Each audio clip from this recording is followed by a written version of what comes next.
Hey guys, in today's video I wanted to talk about some cold and flu remedies that I have personally used and tried because tis the season to get sick. It's just it's a good time because of the holidays, but it's kind of a crummy time because it's when everyone seems to get sick all at the same time. And so let's just go ahead and get into it. Just a disclaimer, I'm not a doctor, but these things have worked for me personally. Okay, the first remedy I recommend is especially for colds, and I do this whenever I feel like I'm coming down with a cold or like a sore throat or anything, and that is drinking Echinacea tea and putting like a pinch of cayenne, like ground cayenne pepper, in it with juice from 1 lemon. And I usually do it in a mug, so I will just usually warm up some water in my tea kettle, put it in a mug, and then steep 1 bag of Echinacea tea in it. And then I'll usually squeeze the lemon, make sure you don't get seeds in it, and then I'll usually throw in a few pinches of the powder, or the cayenne powder. And the cayenne especially really helps with sore throats. The last few weeks I keep feeling like I'm getting a sore throat, so I've been drinking it every morning, and it's definitely kept it at bay. I learned about the cayenne thing a long time ago when I got probably the worst sore throat I've ever had in my life, and nothing worked at all.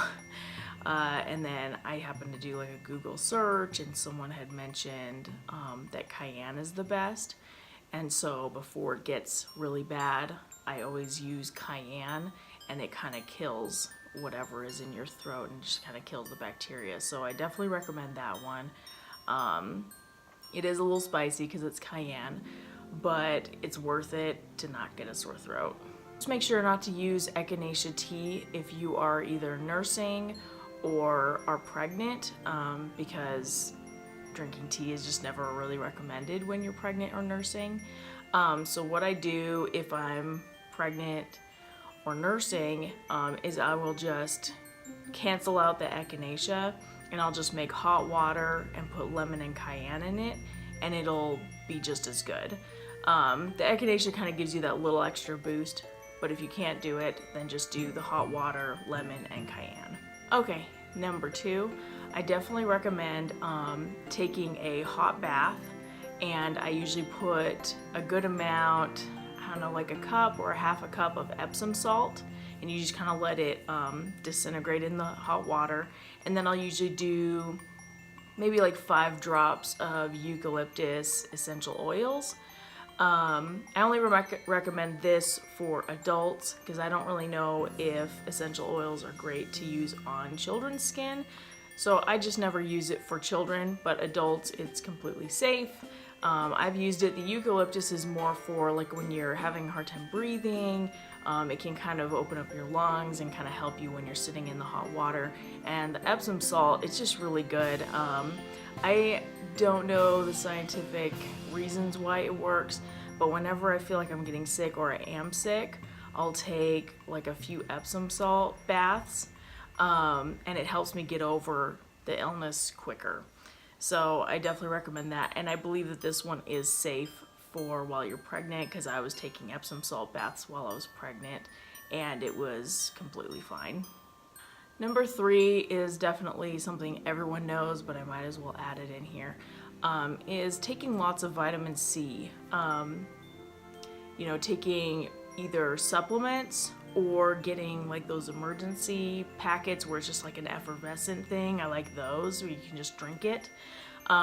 Or you can go straight to the source and drink fresh orange juice, or you can do, kind of goes along with my first one, but just do some hot water and put some lemon in it because you're not going to drink straight lemon juice. But if you do hot water and you squeeze lemon in it, that is very high in vitamin C as well. Okay, number 4, this is kind of a given too, but I thought I'd include it in this list, and that's just keeping yourself very warm. I tend to be a person that's hot most of the time, and so it's hard for me to follow this rule, is just keeping yourself like bundled up. Like when I go out, even if it's snowing, I don't always want to wear a coat because I'm always hot. So it's like, it's almost more refreshing to go outside and just be like, oh, it's like I'm finally cooling off, and I don't know what's wrong with my body temperature, but I'm always hot.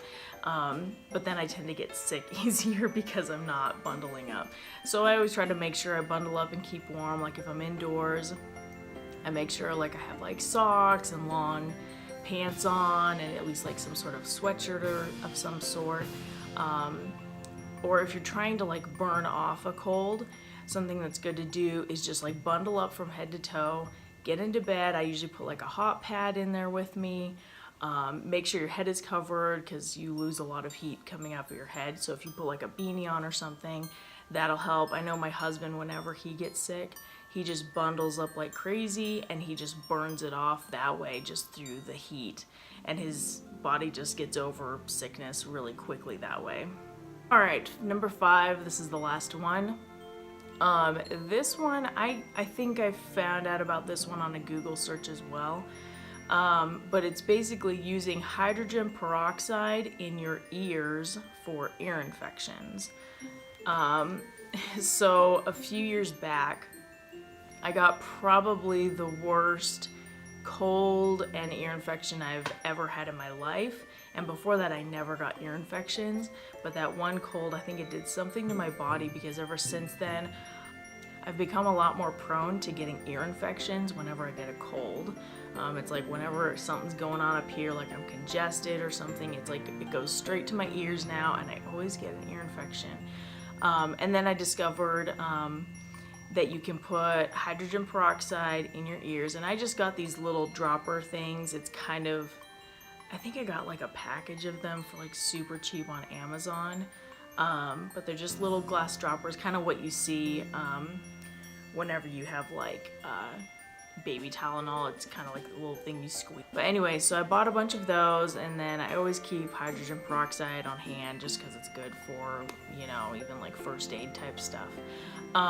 But what I do is I'll usually lay on my side, and this is before I feel like I'm even getting an ear infection. Like if I feel like, you know, I've had a head cold and or like something's going on with my ears before it escalates, and this always prevents me from getting an ear infection now. So again, I'm not a doctor, but this has just really worked for me. So I'll usually just lay on my side, and my husband has to help me, so it's good if you have someone do this for you because it's kind of difficult to do it by yourself. But then you just take the dropper and put some peroxide in it, and you just put like a few drops in your ear, and you just kind of let it sit there. And something that's kind of a side effect with this, I don't know if it's necessarily a condition, but I just have problems with getting like dizzy spells and balance and things like that.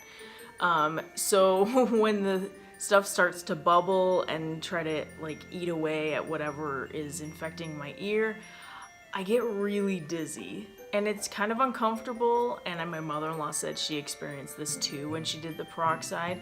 It passes. I just close my eyes and I breathe through it, and it passes. But it shows that there's something going on in there. So I just wait a few minutes until it seems like it stops bubbling, and then I'll kind of like take a washcloth and kind of dump my ear out, and I'll get like a Q-tip wet, because you don't want to leave peroxide on your skin. So I just get a Q-tip wet, and then I'll just kind of wipe it out with a wet Q-tip. And then I'll just do the same thing on the other side. And if you do this, and you can actually do this for kids as well. Like sometimes if my daughter feels like her ears are kind of plugged up, and I'm not gonna lie, this actually works 1,000 times better than ear candles. I used to swear by ear candles. This works 1,000 times better. Sometimes my daughter, she just like complains, like she's like, my ears are stuffy and they feel kind of like plugged up. So I'll do this same thing just for that. Or like if your kid gets swimmer's ear, it's good for that. So I definitely recommend it. It's worked for me, and it's kept me from having a lot of ear infections because they suck, and it saves you a trip to the doctor. All right, that's it for this video. I Hope you enjoyed it. I hope you learned something. And if you have anything that works for you as far as remedies go, just leave it in the comments below and let me know if you try any of these and they work for you and whatnot. But I definitely recommend these. They've worked for me and my family, and I just thought I would share it.